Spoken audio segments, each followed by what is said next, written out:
3e conférence en Nouvelle-Aquitaine pour Architectures et Territoires. Direction Niort avec 2 tables rondes sur les matériaux naturels. L'occasion de montrer une nouvelle fois l'importance du partenariat entre élus locaux et architectes. La qualité principale d'Architectures et Territoires, c'est de réunir des acteurs locaux. Et l'enjeu de cette rencontre, c'est de pouvoir partager autour de cette démarche, de l'utilisation des matériaux biosourcés, de sensibiliser, de montrer que ça marche pour pouvoir sensibiliser et donner envie. Le rôle des architectes est primordial parce que finalement, ce sont eux qui vont concevoir les bâtiments en construction ou en rénovation.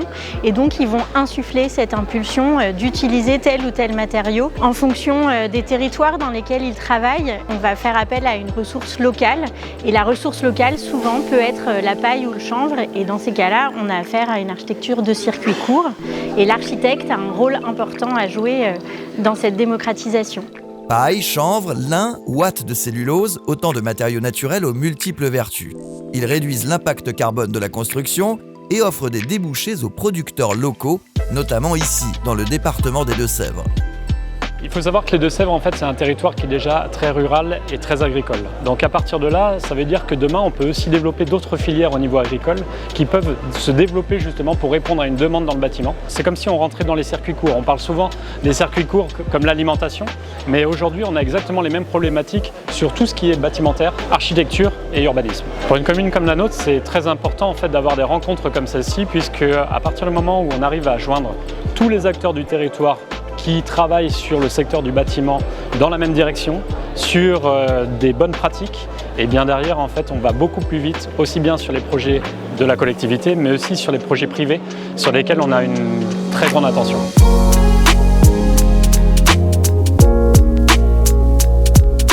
De nombreuses réalisations attestent déjà de la performance de ces matériaux naturels. Reste à habituer les maîtres d'ouvrage à les utiliser plus fréquemment. On a l'occasion de rencontrer les architectes avant qu'ils entament leur projet et de répondre à des marchés publics, parce que nous on les rencontre souvent sur la phase conception.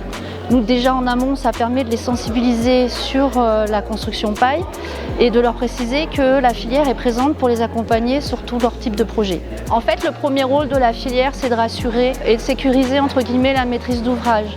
Nous, le premier travail qu'on fait, justement, on demande à l'architecte, dès la phase conception, un rendez-vous avec la maîtrise d'ouvrage pour présenter le rôle de la filière et d'expliquer à la maîtrise d'ouvrage qu'on va accompagner le projet.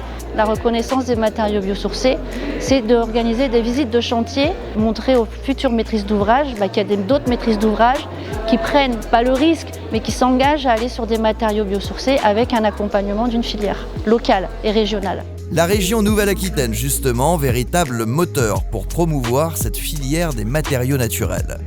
On expérimente avec une assistance technique d'expérimentation, le champ des possibles sur ces questions-là, mais l'ouvrage est absolument immense.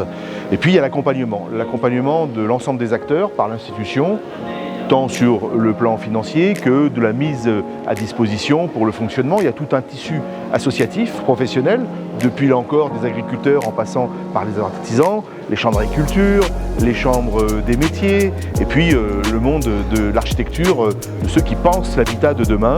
Nous les accompagnons donc tant sur les expérimentations qu'ils mènent que parfois sur les investissements nécessaires à la construction du bâti de demain.